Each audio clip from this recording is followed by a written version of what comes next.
Hey agents, Agent KCG here, and I ran into something interesting today.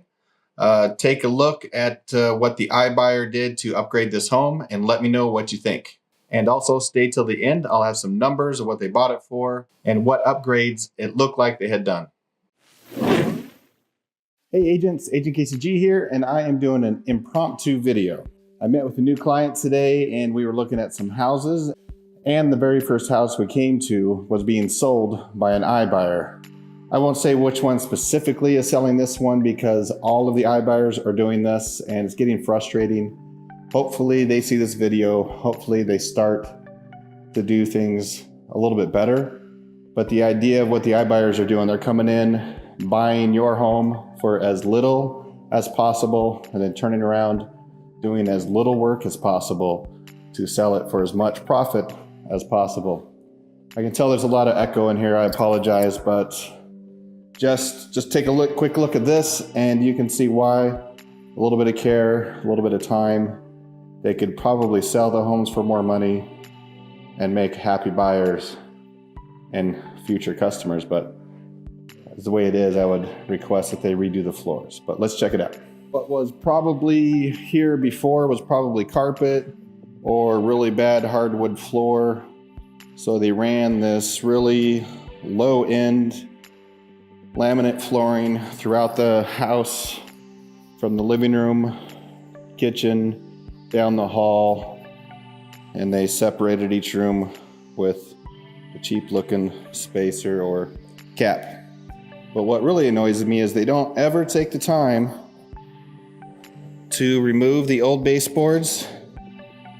So what they do is they do the flooring. You can see it really well here. They do the flooring as close as they can to the wall. Then they put a corner bead or a quarter-inch round to cover the space. So this space is basically all around the floor, and they use quarter round to cover that space. One of the uses of the baseboard is to cover that gap. So you just take off this old baseboard, put in some nice 5-inch, take out this builder grade stuff, put in some nice 5-inch. Doesn't cost a lot. Take that off, put the floor, and then put the new quarter round or the new baseboard in. And it's a great look. You don't get this. You don't get that. And you can see at each time there's a corner or a gap, it just looks even worse. And they do it throughout the house, wherever they put new floor. And in here, they had to put new carpet, but it looks good because they didn't have to put that quarter round. So it's just flush against there. There's no gap because it's carpet, so they didn't have to add that extra piece. And look how much nicer that looks compared to that. So comment below, let me know what you think, what your opinion is. I am going to see how much they bought this home for and also see how much they're selling it for. Look at the old pictures, new pictures, and see if I can see exactly what they did other than the new floors. There might be some new paint. The kitchen, I'll do a quick look at the kitchen and we'll be able to see if they invested anything other than a little bit of time and money on the floors. So it looks like original appliances, all black. That's like a stainless steel front on that. Laminate countertops, a weird copper backing. Standard cabinets. So they didn't make any upgrades, it looks. Looks like there is some fresh paint on the walls. So just based on that, I would say there's new carpet in one room, fresh paint, and new laminate flooring done poorly throughout.